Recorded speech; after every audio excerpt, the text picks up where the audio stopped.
હવે વડોદરાની વાત કરીએ। વાઘોડિયામાં વરસાદી ઝાપટું પડ્યું। વાઘોડિયા વિસ્તારમાં વાતાવરણમાં અચાનક જ પલટો આવ્યો। રાત્રિ દરમિયાન વરસાદી માહોલ જામ્યો।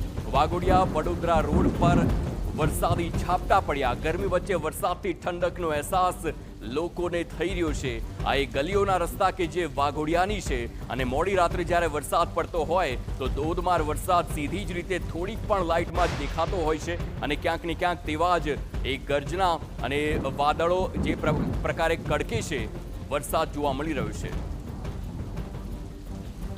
તો ડભોઈ શહેર અને તાલુકામાં પણ ધોધમાર વરસાદ છે। ડભોઈના રેલવે ફાટક, આંબાવાડી, જનતાનગર સહિતના વિસ્તારોમાં વરસાદની શરૂઆત। ડભોઈના ગ્રામ્ય વિસ્તારોમાં પણ ભારે વરસાદ છે। વરસાદનું આગમન થતાં ખેડૂતોમાં આનંદની લાગણી જોવા મળી રહી છે। એટલે કે આપ મોટું પિક્ચર જોઈએ તો અમદાવાદમાં, વડોદરામાં, અમદાવાદ ગ્રામ્ય, વડોદરા ગ્રામ્ય સહિતના એ તમામ વિસ્તાર, મધ્ય ગુજરાતના ખેડાની પણ વાત કરીએ, એ તમામ વિસ્તારમાં એટલે કે મધ્ય ગુજરાતમાં મોડી રાત્રે આ વરસાદની શરૂઆત થતાં હવે લોકોને રાહત મળશે।